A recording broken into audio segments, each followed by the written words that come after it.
Hello, my friends, and welcome to RobCast 171. And this one is called the Trace Bell interview. A couple things real quickly before we get into this.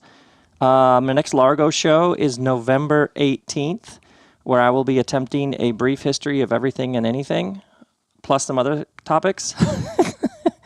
Would love to see you there because Largo is magical. And then secondly, Nashville. There's a couple of spots left for Nashville, which is next week. 2 days in Nashville. I have 2 days worth of new content and some pictures and theories and ideas to show you, talked about. Awakening, evolution, enlightenment, expansion, growth, change, tribes, all that stuff. We'll be covering it all. And so I would love to see you there. All that info is at robbell.com. Tickets for Largo are at largo-la.com.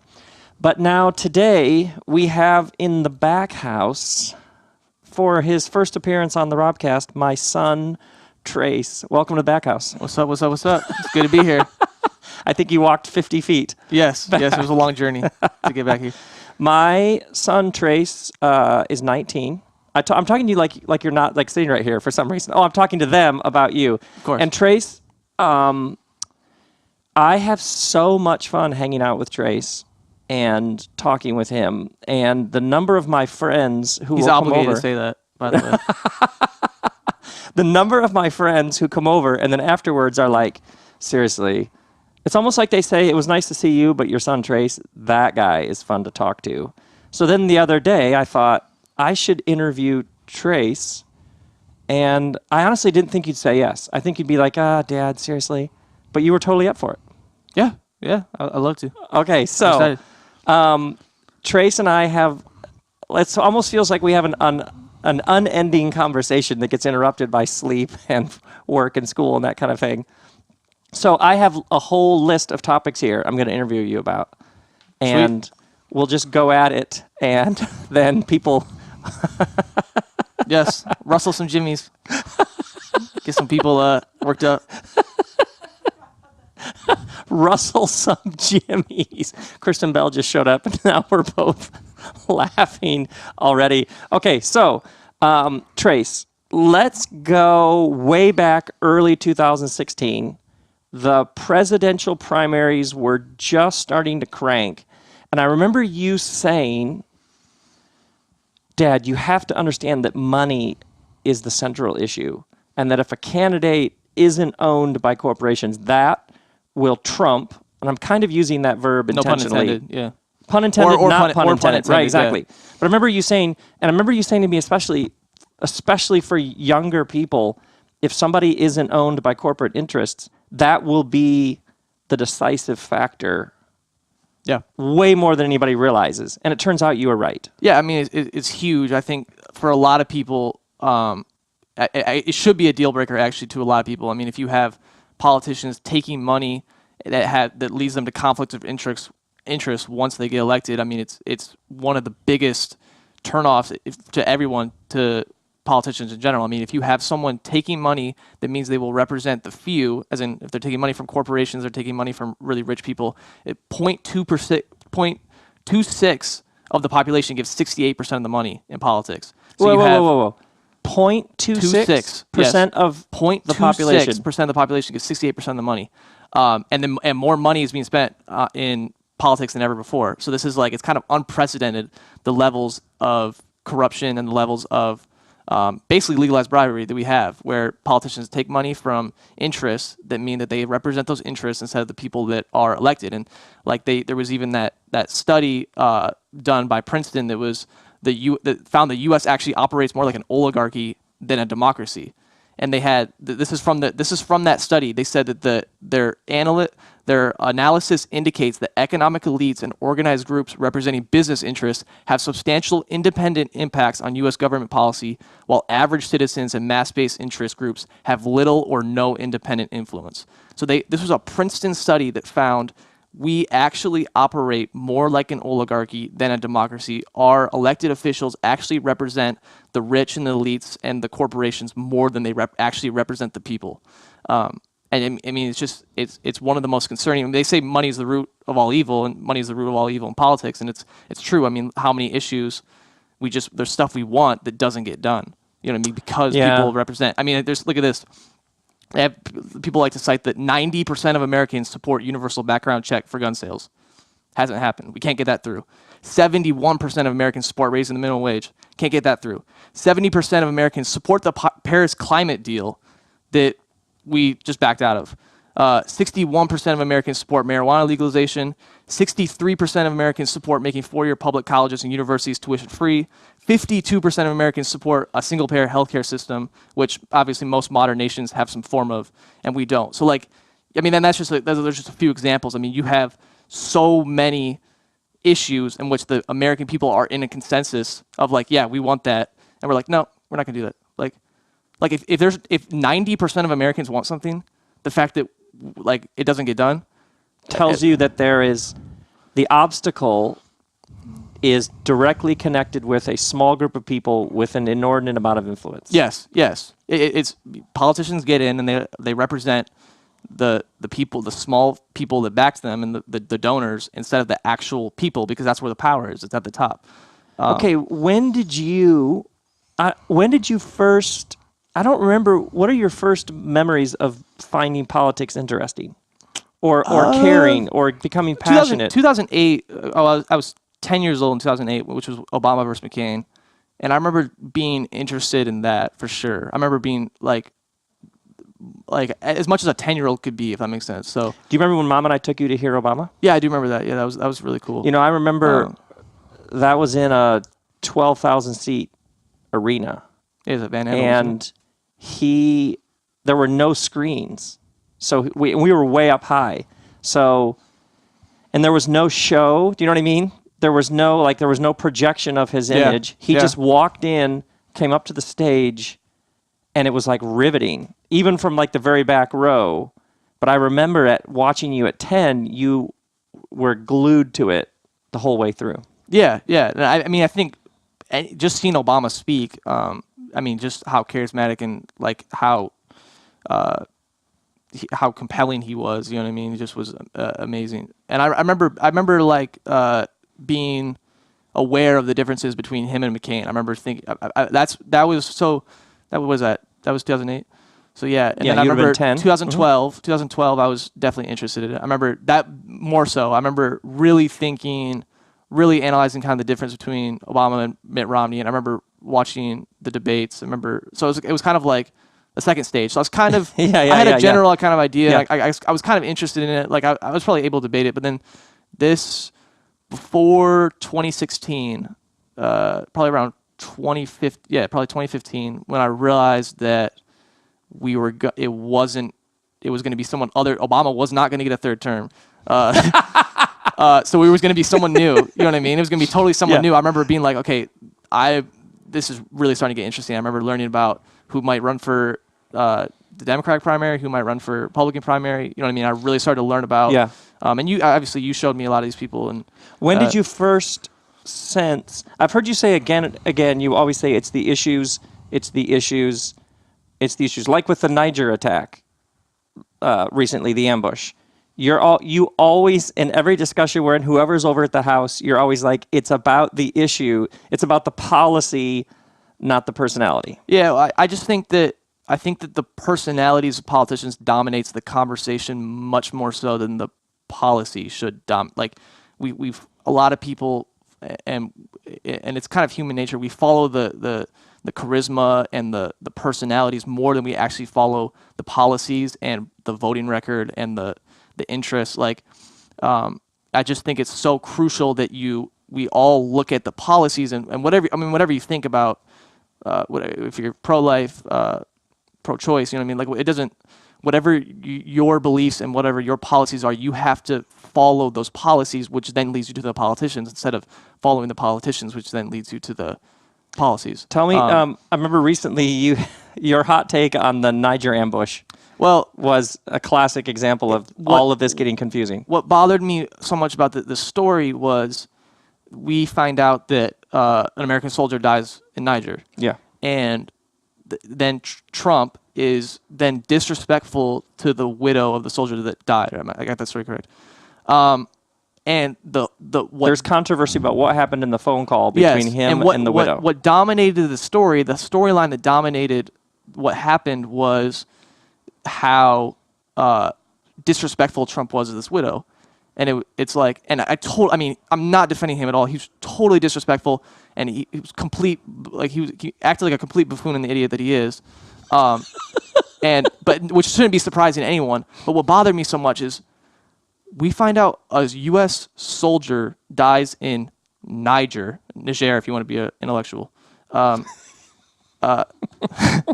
We find out a U.S. soldier dies in Niger, and the storyline that is created is about how Trump is rude to the widow. We had a soldier die in Niger. Like, yes. No, like, I mean, obviously some people brought it up, but what are we doing in Niger? You know what I mean? Like, everyone's just kind of like, yeah, we're just kind of there. Like, that happens. They were like, we're protecting our, we're teaching them human rights. We're protecting our country, as if Niger is gonna attack and conquer Toledo next Tuesday. Like, it's so the fact that we have this weird sort of like acceptance about, we just kind of go places, and like I just feel like if you heard that story about Trump being rude to a widow's wife, the soldier the widow of the soldier who died in Niger, if you hear that story and you are more outraged at the fact that he was rude to a widow than the fact that we have U.S. troops who are dying in Niger, you're not keeping your eye on the ball. You're kind of missing the whole point. Oh, you think about we're 4% of the world's population. Yeah. So and we have military bases all over the world. I mean, 800 military bases or something, somewhere between 600 and 800. So how is this relatively small country? What are we doing? What are we doing there? We're teaching them human rights. Okay. It's the most ridiculous. And so I totally understand outrage of how Trump was disrespectful, and he totally was disrespectful, not defending him at all. But the fact that was the takeaway from a lot of people, was that he was rude to someone, instead of the fact like, hey, idiot, get our soldiers out of Niger. You know what I mean? Like, okay, second, Saudi Arabia, on a similar vein. What do you mean? You and I were talking about Saudi Arabia and weapons deals. Yeah, with Saudi Arabia. So, I think Trump's ties with Russia kind of dominates the media. He opened 8 new businesses in Saudi Arabia during the campaign. Okay, he opened 8 new businesses in Saudi Arabia during the campaign. He gets into office and approves a $110 billion weapon deal to Saudi Arabia. Like, the fact that this is not on every single banner, on every single news show every day. Hey, this guy, this candidate opened 8 new businesses in Saudi Arabia, and now he's approving $110 billion weapon deals. I mean, why is that not dominating every single news station? You know what I mean? So wait, what? He opened 8 new businesses, and now he's approving weapons deals to Saudi Arabia, who commits war crimes and executes atheists in the town square and executes people for witchcraft? I mean, like, that, what? So the fact that Russia has dominated the news and possible links or collusion, when you have actual documented, what would you even call it? Like impropriety, illegal activity, compromised interest. What would you call this? I mean, I don't know how you just straight up corruption. I mean, you think that the fact that the one has dominated the news and the other hasn't. Yeah, you think if you don't think those are related, I don't know. I don't really know what to tell you. So you're a big fan of CNN? Yeah. Oh yeah, I think they do a great job. Yeah. It's not hashtag fake news. It's hashtag incompetent news. Why do you have? Tell me, because I've heard you on numerous occasions have issue with mainstream media. What suck. Is your fundamental issue? They suck. They're not good at. They're not good at doing their job. They don't. They focus on the wrong stuff. I mean, I think fake news is kind of wrong, because I don't really think they're incorrect news. I just think they don't. Their priorities are kind of out of whack, and they don't focus on the right stuff. You know what I mean? It's a lot about. I mean, Trump increased the drone strike program by, let me get this number, 432%, and we're more worried about him retweeting images of or GIFs of him hitting Hillary with a golf ball. You know what I mean? Like that. Like wait, he increased the drones program? Yes. Okay. Look at this. This is a article from antimedia.org. So Obama's drone strike, which it was estimated that 49 out of the 50 people were civilians that we killed in that drone strike program.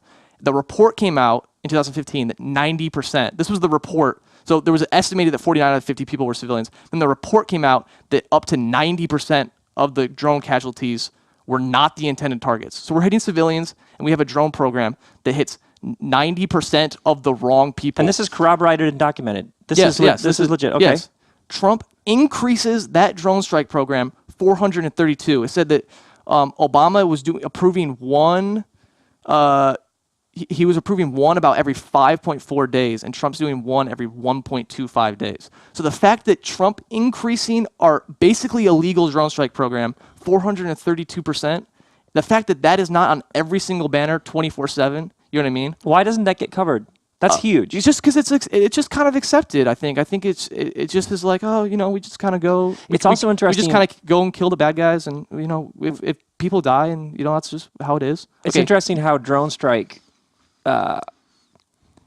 If a drone strike hits, it has an intended target, but a bunch of innocent civilians die. I mean, we bombed a wedding. I mean, there was that Obama scandal. We just bombed like a wedding. People were just at a wedding and just bombed them. Like, oops, sorry. That creates terrorists. Yeah, I mean, you think that that's not when we're dropping bombs on them. You think that people aren't able to be radicalized. You think that young Middle Easterners it's like a recruitment are tool. like, hey, look at the U.S. just bombed a wedding. They're bombing 90% of the wrong people. You know what I mean? Look how evil they are. We think why isn't that lead news? I don't. And then all this other what got tweeted. I think that's a great question. I mean, I think that's a question that a lot of us should be asking. I think that why hey CNN, why isn't this not your banner every week? It seems like and watching how you interact with the news, it seems like we're going to have a revolution in the way news is covered. Well, because you see independent news site. I mean, YouTube News is huge. You see independent news sites because CNN, MSNBC, and whatever fill in the blank aren't good. You know what I mean? They just aren't. They aren't good. Do you think is that a sensibility issue or is that a generational issue? Do you think that's because you're young? Do you think younger? Well, I mean, yeah. How many demographics are? How many 19-year-olds are like turning on Wolf Blitzer? You know what I mean? Like, right? The most boring guy ever. Like no, we're just not turning those on. You know what I mean? Like, yes. Right. Like, Chris Matthews. I want to hear what Chris Matthews has to say about the news. Like, as he gives his really kind of, polished kind of, I'm going to present the news in a really come on, like, just ridiculous. Okay. So, now, tell me about, do you think the current structure of Republicans and Democrats, that will hold and just get tweaked or maybe improved or maybe it blow itself up? Or do you think we're going to move to some post these two option parties way of doing it? I don't know. I think a kind of a combination of the two, in the sense that I think that the parties are so powerful, and I think that it's been the way we've done things for so long that I think that you will have new movements that insert themselves and new ideas insert themselves in the party. So I think you'll more see the parties change over time than like a post-party era, if that makes sense. I mean, I'm just kind of, that's just what I think. I don't really have. Why do you think? But why do you think Bernie Sanders? Do you think like a Bernie Sanders movement will stay within the Democratic Party or future Bernie Sanders? This is a big thing with the Bernie Sanders movement and the left, is that you have to do. It's like the decision to either try to go third party and just try to take the Democrats down, or do you kind of put your movement into the Democratic Party and have the Democratic Party represent that? And I think both. I can totally understand both arguments for either way, but I think that a lot of people just realize that the only way to get this stuff to work is to infiltrate and get your party to represent what you feel. So you have this tension between center Democrat and Bernie Sanders, and then on Democrats the right, and you have kind of Tea Party, which Tea Party's kind of took over the Republican Party a little bit. You know what I mean? Yeah. So you have both sides. You have kind of the I don't want to say fringe, because actually the left, the policies they want are actually with the majority of Americans, but you kind of have the outside kind of moving into the inside and taking over the party. And I always think we'll have Democrat and Republicans. I just think that you'll see the platforms change. I mean, you Oh, see interesting. a lot of the Democrats that might be running are adopting Bernie Sanders' Medicare for All bill because they just know like it's make or break. You know, you're not accepting the Medicare for All bill, we're not voting for you. So instead of it splintering into 2, 3, 4, 5 parties, you see the two main parties just continuing to have like a New a movements struggle and, for identity For sure. and formation among themselves. For sure, yeah. I've often heard you talk about TPP as an example of something the Democrats didn't get, and it cost them. Well, it cost. I think the perception, should we say? I think it cost the election. And what do you mean? Break that down for us. Okay, well, so TPP and Democrats that are for TPP and NAFTA, which essentially Trade deals. Yeah, trade deals. Essentially, ship jobs overseas. I mean, they. I can't really get into the super detail. I'm not like an expert on this, but essentially, they just ship jobs overseas. People lose their jobs, and you see. I mean, you look at what's the area that won Trump the election and Hillary lost the election. It was the Rust Belt. So you have people, and Trump actually won in counties, and he won voters that said trade costs jobs. So it was the one thing. I'd say it was probably the most important issue of the election because you have Hillary, who was pro TPP, her husband did NAFTA. You have Trump, whose rhetoric was against TPP and these. I mean, he's totally lying, but you had Trump who was against this. So you had Trump that was anti-TPP and anti. The perception of his rhetoric, which was so powerful. Exactly. So when people are like, "How did Trump win?" I don't really understand how Trump win. It's like, come on, you got to get with it. Like, because this is no, we're a year removed, almost a year. I mean, exactly. Right. We're a year removed. So when people are still like confused, like, "Oh, how did Trump beat Hillary?" It's like, okay, if you don't understand how Trump beat Hillary, Democrats are not going to win in 2020 because it's one of the most important things. Hillary was for TPP. Trump's rhetoric was against it. So Trump was basically against it. You have people in the states he won, Michigan, Indiana. Did he win Indiana? I can't remember. I don't remember. Ohio, Pennsylvania. Like people whose jobs were shipped overseas were like, hey, I'd rather risk it on this complete buffoon with a meerkat on his head than go with the person that I know. Hillary was essentially the status quo, and I don't want people to misconstrue that as me saying. I mean, the first woman president wouldn't be status quo. I'm more talking about her policies. Her policies are status quo. So you're like, why would I vote for the status quo candidate with it got my job shipped overseas instead of just going with the guy that kind of has anti-establishment rhetoric and I just take a risk? You know what I mean? So when people were able to look past the Hollywood Access tape, people were able to look past all the complete buffoonery. Did you think the Hollywood Access tape would finish him off? At the time, I didn't think it would finish him off, but I was like, "Oh boy, it was a big blow." To his. I was like, "That's." And then weirdly tough. Made him weirdly stronger. Weirdly. I don't know about made him stronger. I think that people were just able to look. I think what people don't understand is people were able to look past that stuff because when you're talking about people's jobs, like I don't care that he said that stuff. I'm talking about my job was shipped overseas because of NAFTA. Right. You know what I mean? And this person's for it. So why would I take, you know what I mean? And you think about it in terms of survival. If I'm trying to put food on my family's table. Yeah. And for whatever reason, the narrative has been explained to me this way. Yeah. And somebody comes along and appears to continue that narrative, and somebody else seems to say, no, enough of that. Yeah. And so the number of people who are like, but there's no character, there's no competence, there's no integrity, it wasn't even a good businessman, blah, blah, blah. Like, it doesn't matter if you're trying to put food on your table. That's what you're saying. Like when I would see, that's what I hear you saying. I would see ads, when I would see Hillary ads run, that were like showing the famous ad of the kids sitting in front of the TV and Trump swearing, and the kids, is this a good example for our children? Trump swearing. You think people in the Rust Belt that got their jobs overshipped are like, she brings up a good point. He does say the S word occasionally, you know what I mean? He does say the F word occasionally. Like, come on, you know what I mean? Like, to not realize why people would overlook Trump's stuff, you have to put yourself in other people's shoes. You know what I mean? It's tough for a lot of us that haven't had TPP and NAFTA. You know what I mean? I don't know anyone that's had their lives affected by TPP and NAFTA. We haven't, you know what I mean? Right. But the inability to put yourself in other people's shoes and realize why they voted for Trump. And of course, a lot of people voted for Trump because of the xenophobic, racist, and they're awful. They're never going to get one, you know what I mean? Yeah. Of course. But the people, like when I see articles ran, there's no such good thing as a Trump voter.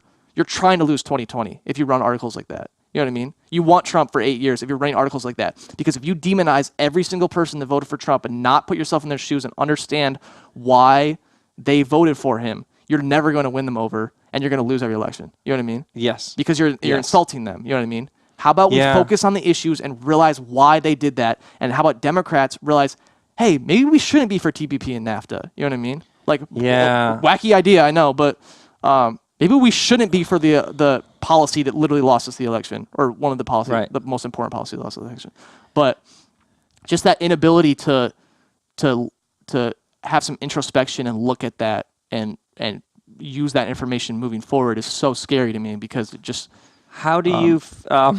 this, by the way, we're going to do T-ball right now. I'm just going to put the ball in the tee. Okay. How do you feel right now, a year later, about Democrats who are still blaming the election loss on Russian meddling? I almost have no words for if you really blame the election on... If you look at everything and really believe that Russia Facebook ads, I mean, seriously, Russia, what's the claim now? I mean, it's new every day. First it was Pokemon Go. Really, Russia? Pokemon Go? You know what I mean? Yes. Man, House of Cards? Yeah, my Charizard told me to vote for... my Pikachu told me to vote for Trump. The Russian agents watched House of Cards. And my thing is, okay, unless Russia hacked the election booths and changed the voting count, my message is okay, the Democratic Party should be so confident in their message that, hey, little Russia Facebook ads and who cares? We'll still beat you. Our message is going to be so good, and we're going to be with the American people so much that you can buy $1 million in Russia Facebook ads and Russia Twitter trolls or whatever they say, and we'll still beat you. You know what I mean? And to just use this Russia thing as a deflection, it also removes the need for any introspection, or removes the need to look at yourself and get better as a party. You know what I mean? Because if you just the Russians did it, we were fine until the Russians came along and then we lost. Okay, so that means you're just not. It's like losing a game and just blaming the ref instead of actually looking at your game plan and realizing where your game plan went wrong and trying losing a game and blaming the ref. Yeah. That's so good. Okay, talk to me about how do you think the way that we as a nation handle the volatile sort of electric topics like guns, especially post Las Vegas, but then it was post Orlando. We were post. We've been post a major We're recording shooting. This November 5th. What time is it right now? 1 o'clock. A couple hours ago, 27 people dead in Texas. I don't know if you heard. No, I haven't seen the news in the past couple hours. So we have another one. Yeah, so it feels like we're always post a major traumatic shooting where your heart just breaks and bleeds for the latest victims. How do you see things changing in the way we talk? And then there'll be, after each shooting, the normal, we need to do something about this, and then the NRA, and there'll be the pushback of it's not guns that kill people, it's bad people who kill. There'll be another slogan. Well, I mean, how do we make progress in these sorts of areas that whenever you talk about them, there's just landmines everywhere? I mean, there's just so volatile. Well, I think the gun violence one, the gun debate's really tricky in the sense that obviously it's very emotional because it's obviously we're dealing about tragic events. Yes. But I think that if there's one thing that I think is important when we talk about gun, I think that when we look at macro statistics, we have 33,000 gun deaths a year. Some of those are suicides, some of those are accidents. I think around 10,000 homicides a year. When we talk about Las Vegas and people are like, the guy that did it had no criminal history, so he was legally able to buy a gun. There might not be a way to stop that guy from getting a gun because he had no record. I'm for universal background checks, like with 90% of Americans are. There might be, if someone does something that awful that has no criminal history, there might be no way to stop him from getting a gun. But to act like, and then there's a conversation to be had about banning assault weapons and high capacity magazines, and that you get more. Close the gun show loophole. Close the gun show loophole, of course, yeah. But the people are like, well, you couldn't have stopped him with with your gun control. He still would have got a gun. Just to have that open and shut. Well, what are you gonna do? You couldn't have stopped that specific instance. You're not going to stop every specific instance unless you want to ban all guns, which I don't think is realistic. Yeah, and only a small number of people actually want that. Right. But to act like just because Las Vegas wasn't able to be stopped by measures that we want as gun control, to act like the whole just wanting gun control is stupid then is ridiculous to me, because you can't tell me that if we implemented certain measures, that 33,000 and that 10,000 homicides number wouldn't go down. You know what I mean? So just acting like that specific instance couldn't be stopped, so it's just the whole discussion is just kind of over. You know what I mean? Like, yeah, it's so ridiculous to me, because it's like, okay, we're not talking about. I mean, like the Orlando shooter had a history. You know what I mean? Dylan Roof, I think it was South Carolina, the church shooter. There was like some sort of the background check wasn't. There was something off about it. Like there are instances in which it could have stopped it. In this one instance, maybe it couldn't have. But to act like just because in Las Vegas it couldn't have, just to scrap all of it, you know what I mean? It's so ridiculous to me, because we're dealing with macro statistics, you know what I mean? Got it. And we're dealing that 33,000 number could be cut down. Well, it's interesting. Also, there's this. It's like a spiritual issue. Something horrible keeps happening, and any suggestion somebody makes to try and prevent it, somebody simply says, "No, that won't work. That won't work." That's like despair.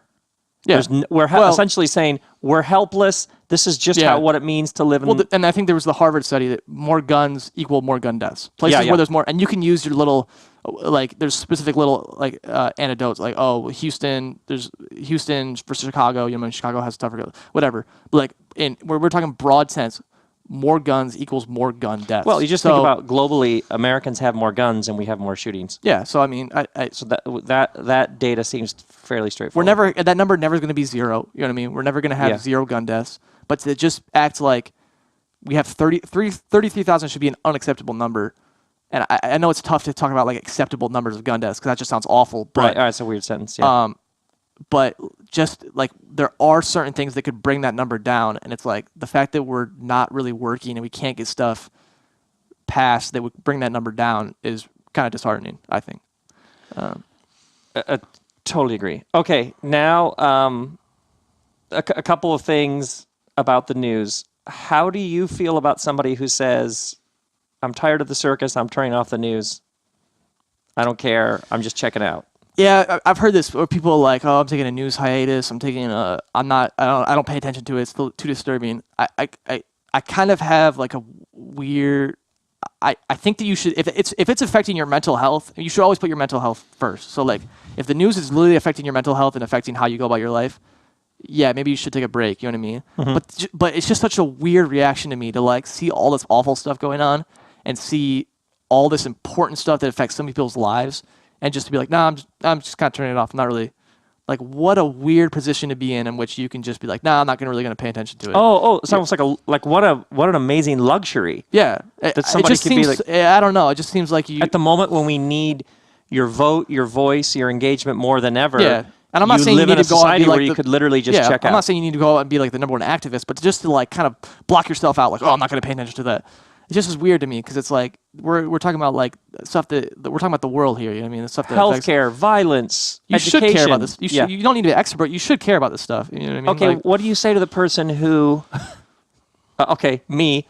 who got in a weird rut starting year and a half ago, where in the morning we'd check the news to see the latest insane Trump tweet and then the news cycle that would follow the tweet, almost like an ongoing reality show to see what would happen in this episode. And then we found ourselves with abnormally high levels of anxiety because of this weird, almost like now I look back on it, like a reality show we were voluntarily caught up in. Do you know what I mean? Where, what do you say to somebody who's tired of the insane tweets starting the day off there? Do you know what I mean? What do I say? That thing where that collective insanity that seems to have sucked up lots of people in its wake. Where, did you hear what he said this day? Did you hear what he said? You know what I mean? Yeah. I don't know. It's what I would tell them. I just started not looking at the news till the late afternoon. Like okay. That's what I did, because have you noticed this from anybody else? This like, I am tired of giving headspace to nonsense. Well, you don't need to necessarily give headspace to I mean, it's not like I'm not as saying people you should just block yourself off Like, you should still focus on some stuff. You know what I mean? So if that stuff drives you crazy, I mean, there's other stuff to focus on. I mean, focus on holding your own politicians accountable, whether that's your congressman, whether that's your senator, whether that's your governor. Like, I'm not saying everyone needs to be an expert on Trump's affairs and Trump's policies, but I think that you should care about it in some capacity. Just to completely block yourself out from all of it and just not care about any of it is kind of ridiculous, I think.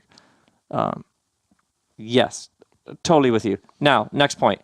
Hashtag resistance. Your thoughts? Okay.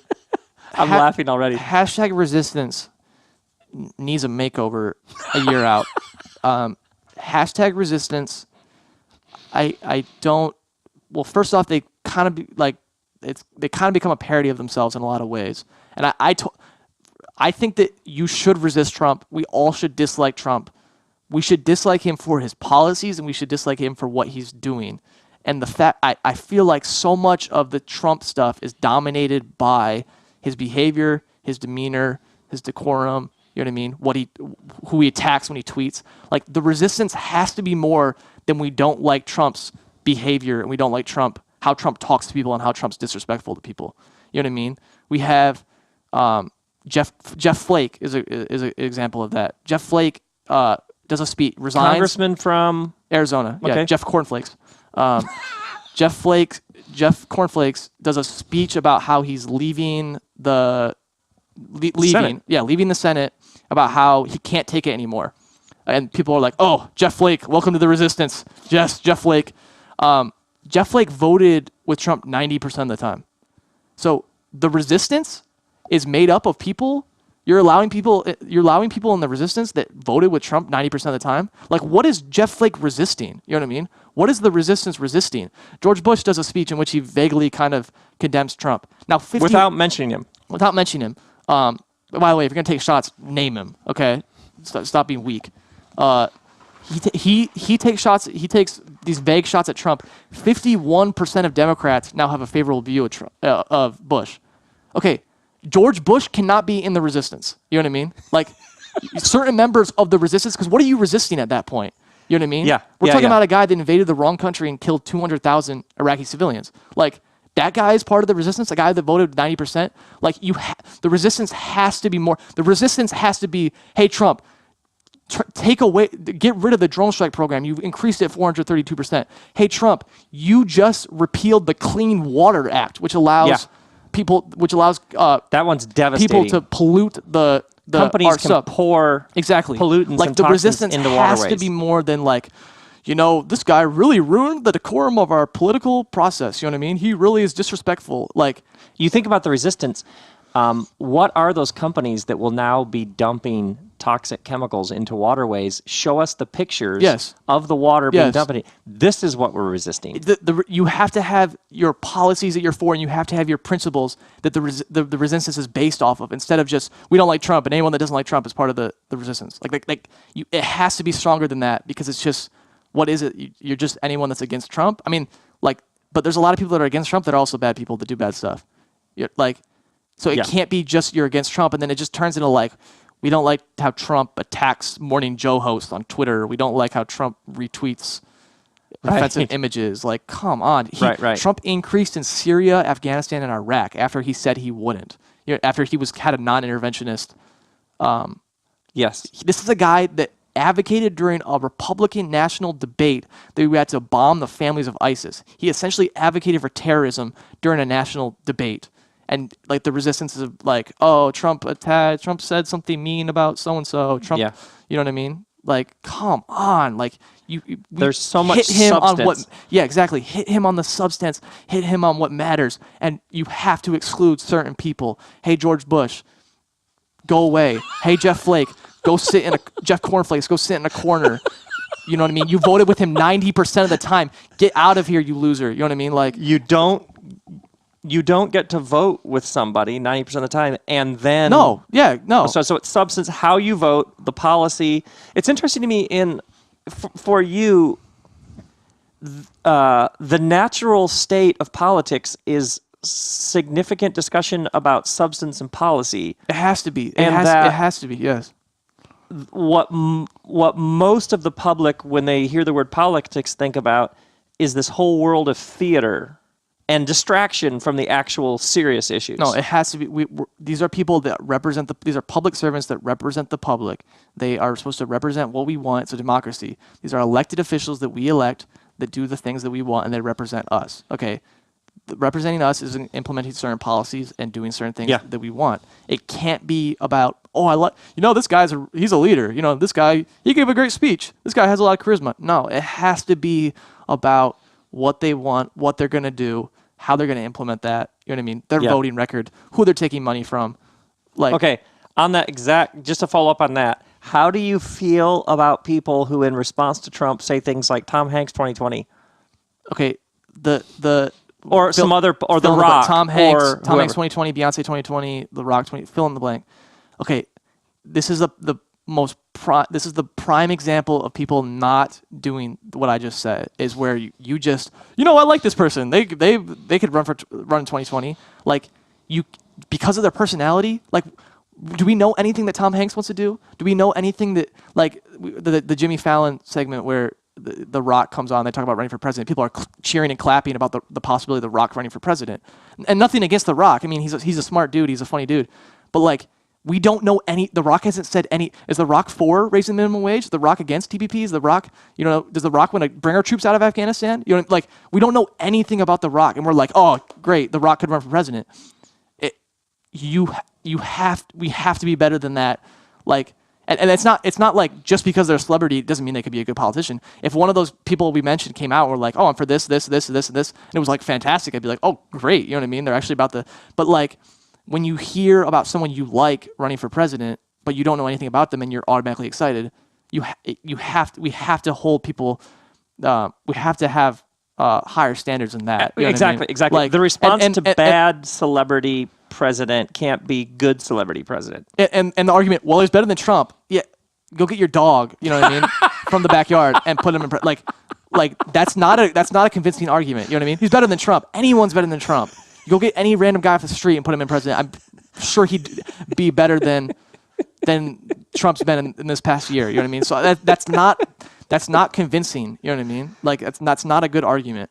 It's almost like it says something about how low the bar is, and we deserve better. The response to the Republicans running a celebrity is not, hey, let's run a celebrity. No, we're going to run a politician that has a good voting record and is actually about the policies to beat that. Because what when they do that, we're supposed to do that? I don't understand. You know what I mean? So that we need to all stop that. And that's not to say that a celebrity can't be a good president, and that's not to say I have anything against those people. I have to know more before we get excited about them, and you have to be more serious. You have to be more of a serious person. This is serious. Yeah. There you go. It's like our shared common life together is serious, and it's not a talk show. Yeah, it's not like a just movie because premiere. Just because Trump implemented his buffoonery, you know what I mean, doesn't mean that we need to do it. A couple more questions. On a scale of 1 to 10, how would you rate Melania Trump's anti-cyber? I can't even get through the question. I know. How would you rate Melania Trump's anti-cyber bullying? See, I think they lack so much. I think this administration lacks so much awareness. I mean, Ben Carson is in charge of HUD, Housing Urban Development. I mean, that's like something from a movie. Rick Perry, I don't even know what Rick Perry's in charge of. He's in charge of something. And if Rick Perry's in charge of something, that is the worst administration ever. I mean, Rick Perry should never be in charge of anything ever in his life. You know what I mean? So this administration lacks so much awareness, and Trump's family lacks so much awareness. But I have to believe Melania being anti-bully, they have to be in on the joke. When they said it's too ironic and it's too crazy for me not to believe that Trump laughs about the fact that Melania he called Elizabeth Warren Pocahontas on Twitter the other day. You're against bullying, and come on. I have to believe they're in on the joke. But if they're not, I mean, it's just, even worse. The irony, is almost just kills me. It's literally worse either way. Yeah. Do you have hope for where our political life and the process? Do you have hope for where it's headed? Yeah, I think it's kind of a weird question because I hope so. I hope so that I have hope. I think that if we all kind of collectively come together, and I know this sounds corny and kind of cliche, but I mean, if we all come together and focus on the right stuff, I think that we could get someone. I think that if we get a game plan good enough for 2020, I think that we could take down Trump. I think that we could put someone else in there that's better. But I think that we need a lot more introspection, and we need to really, really analyze what went wrong and what we could do better. And I think that I mean I do have hope at young people my age. I think that there's definitely a movement. You saw with Bernie Sanders. I mean, there's definitely young people are leading some sort of resurgence and some sort of charge that I think I have hope for. And I think that we'll always evolve and get better.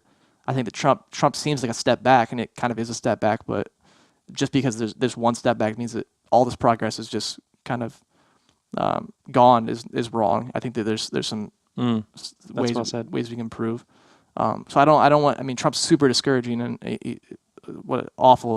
just doing an awful job. But just for that to be like, oh, we're done, no hope. This is kind of ridiculous. You know what I mean? Because if anything, we need that more so right now than ever. So yeah, that's what I'd say about that. That's why I asked the question, is because I thought you'd probably say something like that. It's tough. I kind of have a vague answer to that. No, it's not vague at all. No. I don't really know what to say. I'm not really someone that's like, oh, so much hope for the future. And I'm not someone that's either like, oh, we're screwed. Nothing's ever going to work. You know what I mean? I kind of operate in the middle somewhere where it's like, yeah, it is what it is. You know what I mean? I don't. Yeah. Yeah. That's okay. This has been great. Now, can we finish with a speed round? Okay, yeah. I don't. For the record, I don't know any. No, you don't know anything that's coming. You don't know anything that's coming. Okay. To my RobCast friends, the three things that Trace and I talk about the most are politics, as you probably figured out, sports, and movies. And in this episode, we were all politics. Oh yeah. Okay, so what I want to do is a speed round here at the end, somewhat related to our other favorite topics of discussion. Okay. So here we go. This statement right here, do you agree, disagree, strongly agree, okay? So I'm just going to say a statement. Okay. I'm going to say a statement that's true, and then you can tell me whether LeBron James is the best basketball player ever. 1,000% agree. Oh, really? Yeah, strongly agree. Oh, nice. Yeah. Okay. Second question. Planet of the Apes is one of the best trilogies of movies ever. Strongly agree. Completely. Yeah. Top 5? I mean, no order. Lord of the Rings, Dark Knight, Godfather, Planet of the Apes has to be up there. Yeah. Oh, wow. Maybe even top 5. Okay. Over, under on the movie Logan getting an Oscar nod. Well, my heart says one thing, my brain says something different. Nothing would make me happier than seeing that movie get an Oscar nomination. I don't. I'll say under. Just under as in it doesn't get an Oscar nomination, right? If I had to put money, I'd probably say no. But I've never had a movie that I wanted to see an Oscar nomination more than that movie, probably. So okay. Yeah. Fill in the blank. Okay. I hope you have a lot. I love these questions, by the way. I hope you have a lot of these. Fill in the blank.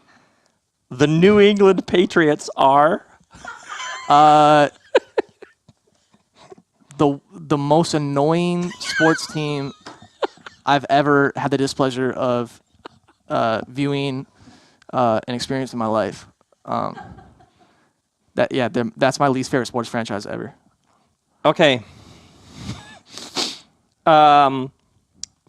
Finish this scenario. The Detroit Lions are down by 6 They lose. That's spoiler alert. They blow it. Okay, yeah. Okay. Oh wait, I didn't even. Was that the question? I didn't. I actually knew that if I just started. Oh, you didn't. You didn't even have anything written on there. I didn't have a scenario because I thought if I just say the Detroit Lions, excuse me, you would probably jump on it. Okay. The movie It is great because It's the I've never. It's the best horror and the best comedy of the year. at the same time. Interesting. At the same time, yeah. I think it's a horror movie that does more than just scare you, and I think it does. It's a coming of age. It's a coming of age comedy and a horror movie all in one, and I think it's absolutely fantastic. Yeah. Oh, very interesting. Okay, fill in this blank. The problem with the NFL is The problem with the NFL is they don't care about player safety. They've been reactionary instead of reactionary instead of, I don't know the word for it, instead of taking preventative Proactive? Yeah, proactive. That's the right word. That's what I was looking. They've been reactionary instead of proactive in player safety. I think that I don't think they've handled a lot of their controversies well. I think there's some of the domestic violence I think has been really poorly handled. And I think they care about player safety when it affects their brand and when it affects their wallets instead of actually caring about the player safety. So, yeah. over, under on Colin Kaepernick being hired by a team. Man, I don't know the shape he's in. I don't know if there's something that we don't know about the shape he's in. I strongly think that he's being blackballed by the NFL because of his political stance. So I would probably say under in the chance that he ever gets to play in the NFL again. But unless there's unless he's out of shape and unless there's something we don't know about, I think that we saw someone get blackballed for kneeling to raise awareness to a serious issue that affects a lot of people, which should make everyone sick. I mean, Yeah. Even if you vehemently disagree with him, if you believe in the First Amendment and believe in the right to protest, especially peaceful, silent protests, they should make you sick. That Colin Kaepernick might never play a game again in the NFL.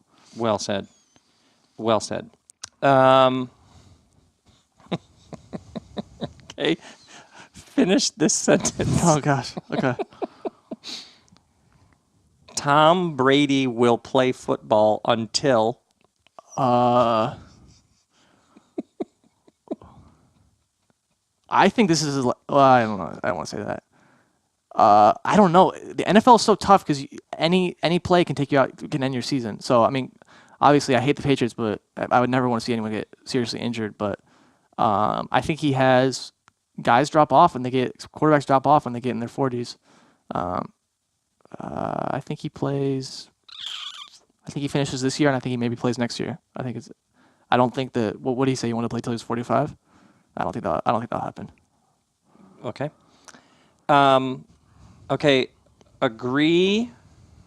Disagree. Strongly disagree. Strongly agree.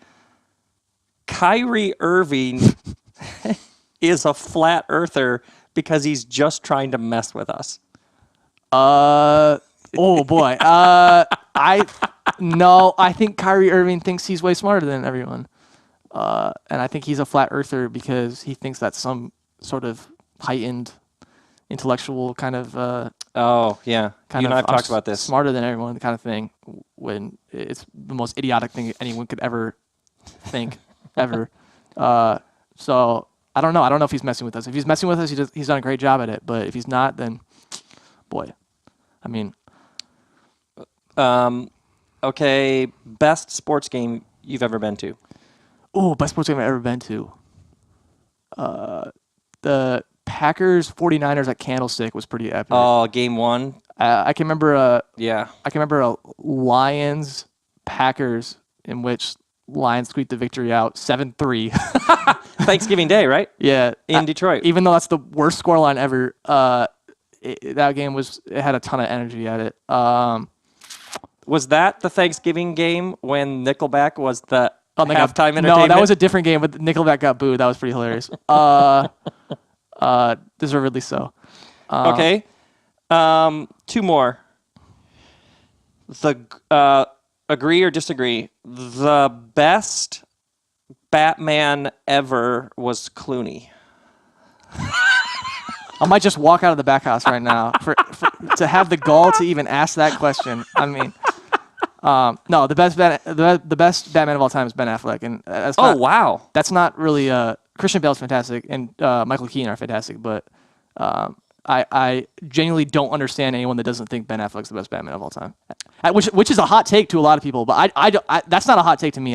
I'm like, I don't understand how anyone could not think he's the best Batman of all time, but no disrespect to Christian Bale and Michael Keaton, and Val Kilmer, just to throw in that, and Adam West.